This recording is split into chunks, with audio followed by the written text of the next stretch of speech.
Hey everyone, how's it going? Welcome back to the channel. Dylan here. Well, in today's video, I'm going to be explaining why I quit Uber and Lyft. So if you guys are new to my channel, well, yeah, I quit driving Uber and Lyft. I used to drive for both apps and I don't do it anymore. And I wanted to break down exactly my reasoning behind this, and maybe one of you out there can relate to this and, really learn from my story. So before I jump in, if you are looking for a new way to make money, there is an incredible opportunity to do so right here on YouTube by creating a faceless YouTube channel.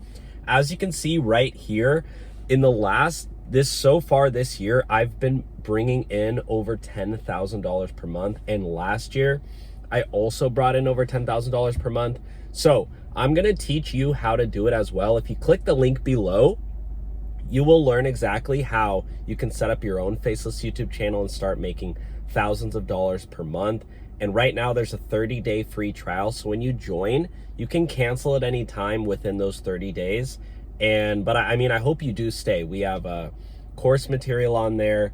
We also have a group chat as well. And you can direct message me as well so that I can help build your channel, help you monetize it, and start making thousands and thousands of dollars per month. And the goal is that it will become a passive income stream for you, where you could easily make an extra 3, 4, 5,000 bucks a month, 10,000 bucks a month, even 20,000 bucks a month, or more. Some people have made more in the past. So check the link below, grab your 30-day free trial right now. Let's get started. So just a little rewind about why why I started in the first place. I was in credit card debt. That was the main reason why. And I started listening to this guy named Dave Ramsey.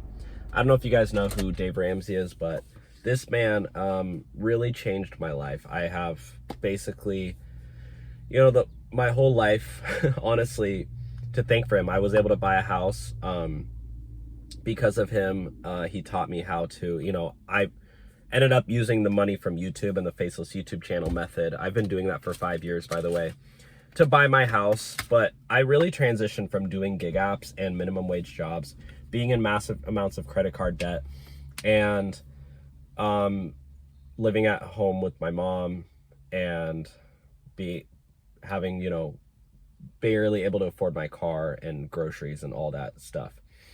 And I just felt like I was drowning. I felt like I was underwater. I don't know if you guys have ever related to that, but I'm like, all the money I made just went to my trying to pay off my credit cards. And I didn't have obviously enough money for rent. Luckily, I did have the privilege to be able to live at my mom's apartment. She always kept an extra room for me kind of in her place. But anyways, that's neither here nor there. That's the reason why I started doing Uber and Lyft, is because I started randomly listening to this guy on YouTube, Dave Ramsey, his podcast clips. I would just listen to these clips. And at the time, I was maxed out on my credit cards, and I was hitting rock bottom financially and mentally. And so I realized, look, I need to change this. So I started listening to him, and I immediately signed up to drive for Lyft. That's what I started out in the first place, because I thought, hey, you know what? I already have a job, but I'm going to get another job on the side. I was already working. I only had like a part-time job, and it was paying $16 an hour, which I thought at the time was really good. And so I was like, well, let me drive Lyft before that and then after that. So I would, probably total work around 70 hours a week between the two jobs. And so and then I also got another third job at Nike, and I was tutoring as well. So I basically had like 4 jobs at the time. But that's why I started to drive for Lyft, because I could fill in all the gaps between my part-time jobs. And I cut up my credit cards because of Dave Ramsey. He taught me that I'm not a credit card person. Most people aren't credit card people. Credit cards are massive billion-dollar corporations that are designed to manipulate and screw the average person over into, paying an absorbent amount of interest. And I was one of those statistics. I think like over 70% of credit card users, carry a balance and they're losing money. But the credit card companies are really good at, saying, oh, congratulations, you're approved for this, you're that. 0% APR for the first year, and then it goes up to like 30%. interest, which is just, you know, obviously so stupid. It's like horrible. It traps people. Like the Chase Freedom card, it's stupid. It's like they tell you, oh, you're gonna have freedom, but no, you're gonna be a slave to their company if you hold a balance. And most people don't pay off their balances right away. And anyways, I hate credit cards. I still don't use them. But anyways, I started driving for Lyft to try to, you know, chip away at my debts, and I soon realized that it's very expensive to be driving your car. It's very expensive to be operating a vehicle, and you're paying to work. And, you know, I didn't do the math on it. I was one of those people who, oh, you know, I'm sure I'm profiting, but like, I didn't write down how much money I was spending on gas. I didn't write down how much money I was spending in maintenance on my car. I didn't write down how much value I was losing in my car by depreciation. You know, I wasn't calculating any of that. I would just go out and drive and try to hit my dollar limit, which Lyft and Uber are also really good at convincing you that like that's the money you're making, and they don't want you to think about all the car expenses, all the depreciation, and you know how so many drivers become upside down in their car loans because they put so many miles on their car, and then their cars start breaking down, and then you need a new car, and then but you still have a balance on your car. You know, your car's worth $10,000 less than you owe on it. And then you roll that into your new loan, and then now you have a massive payment because that loan's also stacked on your new car. And then now all of a sudden you're paying $600,000-$800,000 a month, and you're driving Uber to pay for it. But then it's a vicious cycle. So anyways, I quit Uber and Lyft to work at the Marriott because I ended up getting a full-time job at the Marriott. And so I basically not quit, but I just stopped driving as much. And I think I still did like New Year's and stuff, or like random holidays or random days where I had days off. But I basically did Marriott, and then I did tutoring because I was always a tutor. Like that was my first job in high school. But so I did Marriott, and then I did tutoring. I tutored math and English, and you can make decent money tutoring because people will pay like $40 or $50 an hour tutoring. But I mean, you're only usually tutoring for like an hour or two at a time. But it like, you know, anyways, it's good if you can tutor like high schoolers. It's a good side gig for sure. Especially if they live near you, you can just like knock out an hour or two real quick. You don't have to drive far. But so I basically took a little break, did the Marriott thing, and then after that I was always trying to become a YouTuber, so I was always making videos online. And so I figured, oh, why don't I talk about my experiences doing different side hustles? And I started a channel called Make Money Fast, which is this channel, which ended up turning into the Rideshare Hub. And I had asked my sister, hey, can you film a few videos of me talking about my experience as a Lyft driver? Because I had made one of my side hustles was Lyft, and I said how long it took me to make $1,000 on Lyft. And I remember that video got like a few hundred views, or maybe even like 1,000 views. And for me, on a brand new channel, that was like amazing. So I was like, let me make a few more on Lyft. And so I had my sister film like 5 videos for me. And if you go to my oldest videos, you can see them. And we're in a parking lot, and it was the first videos I ever made. And what I did was I started doing affiliate marketing through Lyft. Lyft would pay you if you signed up a new driver, like anywhere from like $100 to like $500. And if a driver uses your link to sign up, you make money. And I remember I made a few videos, and I started making a good amount. I started posting like every day, and then I got a sign up. I got somebody signed up with my link, and I got $400 from Lyft. It was like a bonus. And so I was like, holy crap, I just made $400 in the same amount, like from a one video, and working at the Marriott for like 30 hours a week or 40 hours a week. I think I was working like 37 hours a week, so they didn't have to give me benefits. And I remember like, dang, for almost a whole week of earnings, like I just made that on Lyft affiliates, signing up a new Lyft driver. And so I was like, well, let me start, turning this channel into like a Lyft channel. So I made, more Lyft videos and everything. And then I was in school at the time. And so one of my professors, I was asking everybody for advice. I was like, hey, I'm just working on this channel. What do you think about it? And I was like, I'm starting to make money with affiliate marketing, you know, signing up drivers. And they were like, why don't you outsource it? They were like, why don't you hire people to make videos for you?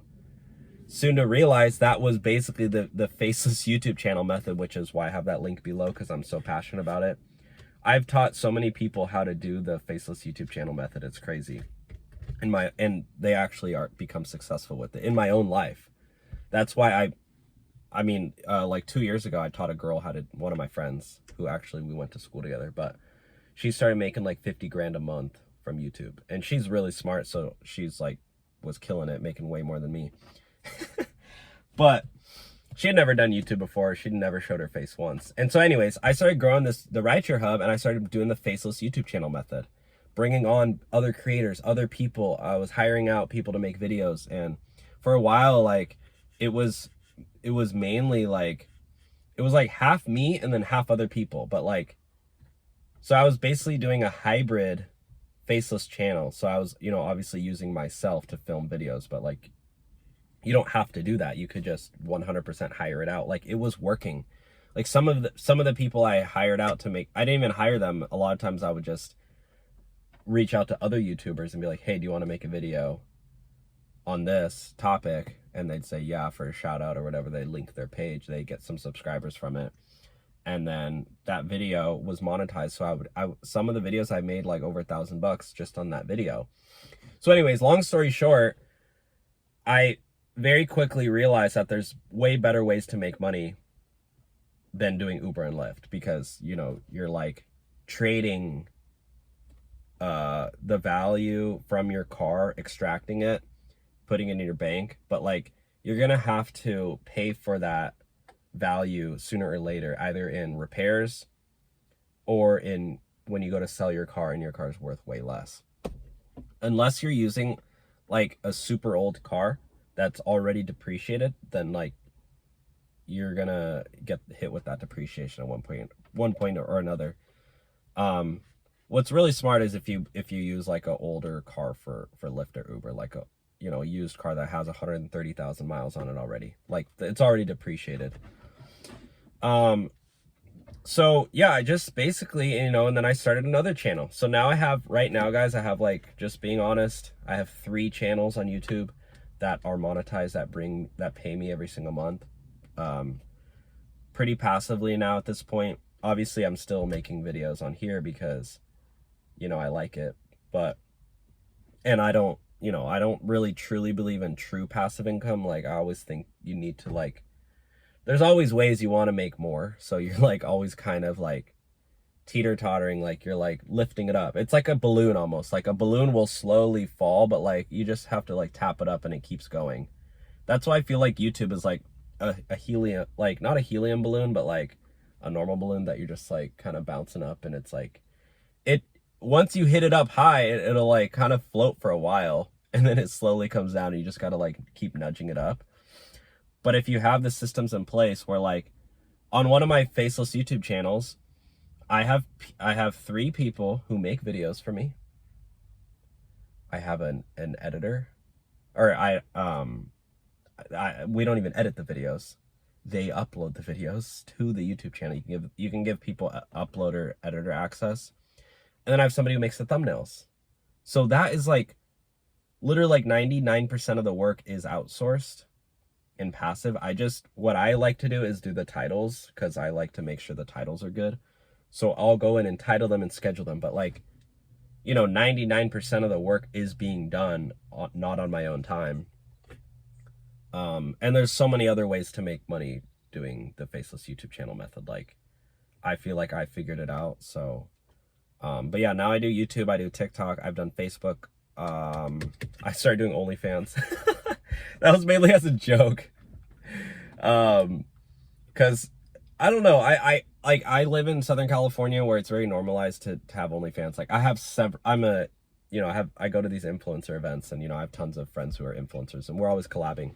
So it's like, I have so many friends who do OnlyFans, a lot of them who do some crazy stuff on OnlyFans, but I also have some other friends who literally, they just post bikini photos, girls, and they're making freaking bank. And I'm like, it's a life hack, like, to just okay, there's girls who post on Instagram photos at the beach. Okay, you can do that and post them on OnlyFans and people will pay you thousands of dollars a month. It's like, why not? Like, I don't care at all. Anyways, I signed up kind of as, not as a joke, but like, I definitely didn't sign up as a joke, but like, just kind of to be funny, a little funny. But yeah, I've actually started making money on that too, which is funny, which I find pretty funny. But yeah, so I'm doing TikTok, TikTok shop.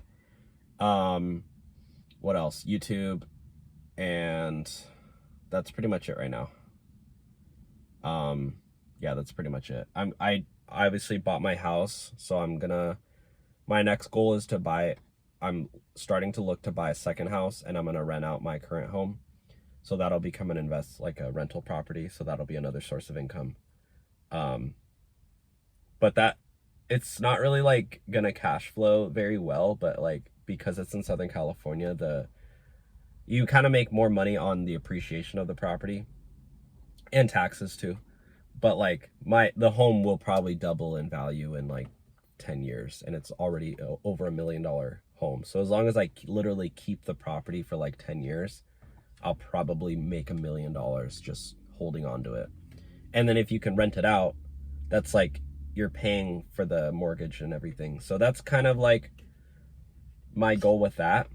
I would love to pay off the house. I mean, Dave Ramsey, like, I would love to pay the house off and then it would just be cash flowing that way too, but I'm not there yet. I didn't follow Dave Ramsey advice with the house. I did do a 30-year mortgage. He recommends doing a 15.